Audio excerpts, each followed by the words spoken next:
Menurut kalian nih, mana sih yang lebih boros? Menyewa atau membeli hunian ya? Sebelum dimulai, kalian bisa support kami dengan subscribe, like, komen, dan share ya. Biar kita lebih semangat lagi untuk share informasi yang bermanfaat buat kalian. Dimulai keputusan membeli atau menyewa hunian akan berpengaruh besar dalam keuangan rumah tangga. Agar tidak boros, pertimbangkan dulu kelebihan dan kekurangannya secara hati-hati.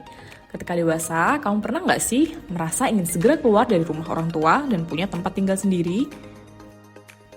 Selain tempat di mana bisa beristirahat dan berlindung dari cuaca yang tidak bersahabat atau gangguan hewan, tempat tinggal juga adalah tempat kita bebas mengekspresikan diri, mulai dari mengatur dekorasi ruangan hingga keuangan rumah tangga.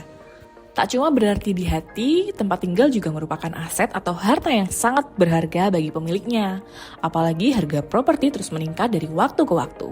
Gak heran kalau punya tabungan rumah jadi prioritas bagi banyak orang. Nah, ketika terkumpul, dana tertentunya saatnya memutuskan mau sewa atau beli. Mana yang lebih menguntungkan untuk manajemen keuangan rumah tangga kamu? Sekarang coba kita evaluasi kelebihan dan kekurangannya membeli atau menyewa sebuah hunian. Perkara menentukan tempat tinggal yang akan dihuni berbulan-bulan, bertahun-tahun, atau bahkan selama hidup kamu jelas perlu dipertimbangkan dengan matang. Utamanya adalah karena ini akan memberi pengaruh besar terhadap keuangan rumah tangga dalam jangka panjang. Kamu perlu mencari cara jitu mengatur keuangan rumah tangga agar tidak boros hingga menyiapkan tabungan rumah untuk mewujudkannya. Terlepas dari bentuk hunian yang kamu pilih nantinya, rumah tapak atau apartemen. Baiknya kamu mempertimbangkan dulu akan membeli atau menyewa hunian. Sebagai bahan pertimbangan, kamu perlu tahu keuntungan dan kekurangan dari setiap opsi tersebut. Keuntungan beli. Rumah atau apartemen bisa jadi aset berharga jika pilihan kamu tepat. Ia akan jadi aset yang nilainya terus bertambah seiring berjalannya waktu.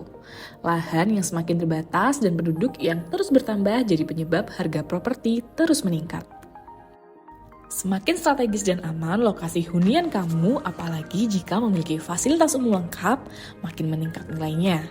Jika suatu saat kamu ingin menjualnya, keuntungan yang didapat bisa berlipat. Bebas mengatur dan berkreasi sesuai selera dan budget keuangan rumah tangga kamu jika tujuan kamu pindah dari rumah orang tua agar bisa lebih leluasa mengatur dekorasi, warna, dan mengisi sesuai barang yang kamu inginkan. Ini opsi yang tepat. Kekurangan beli. Butuh komitmen panjang, terutama jika kamu membeli menggunakan fasilitas KPR.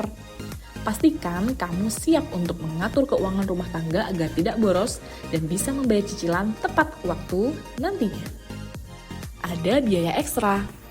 Setelah selesai urusan jual beli, kamu mesti paham akan ada biaya-biaya tambahan yang menyertai, seperti pajak tahunan, biaya perawatan, asuransi, dan lain sebagainya. Kamu juga perlu menyiapkan dana darurat untuk biaya tak terduga, seperti untuk perbaikan yang tidak bisa ditunda. Kamu juga perlu membeli perabotan dan perlengkapan untuk mengisi rumah sehingga nyaman untuk ditinggali. Keuntungan sewa relatif lebih murah. Setidaknya tidak perlu ada uang muka, pajak, dan biaya instalasi perabot rumah tangga. Menyewa tempat tinggal bisa jadi pilihan bijak jika tabungan rumah kamu belum mencukupi untuk membeli. Biasanya, penyewa juga tidak menanggung biaya perbaikan jika terjadi kerusakan, seperti membetulkan atap bocor, mengecat dinding, atau memperbaiki saluran air. Fleksibel. Dengan menyewa, kamu juga bisa lebih fleksibel pindah ke tempat baru jika di kemudian hari pindah tempat kerja atau tidak betah di lingkungan tempat tinggal yang kamu sewa. Kalau menyewa tempat tinggal di dekat tempat kerja, kamu akan lebih irit ongkos.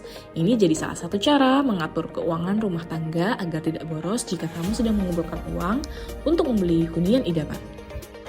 Kekurangan sewa. Meski sudah bertahun-tahun tinggal di sana, itu tetap bukan aset yang kamu miliki. Menyewa hunian sebagai tempat tinggal memang lebih murah dibandingkan membelinya.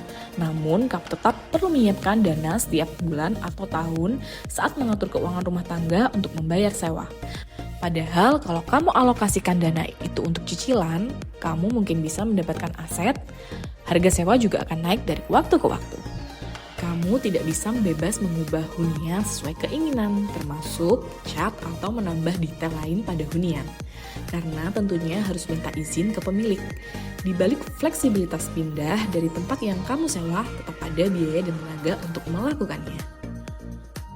Ini juga akan merepotkan dari segi transportasi dan keuangan. Jika kamu sudah punya anak yang bersekolah di area tempat yang kamu sewa, ada juga tantangan soal administrasi, misalnya kamu perlu mengurus alamat untuk administratif bank.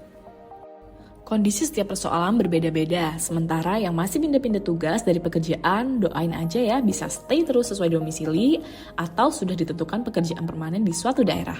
Bagi yang sudah berkomitmen mempunyai hunian sendiri, semoga dilancarkan semua untuk bisa beli hunian yang diinginkan ya. Oke deh, segitu dulu informasinya. Semoga ini bermanfaat dan menjadi pertimbangan buat kamu. Sampai ketemu di video selanjutnya ya. Bye-bye.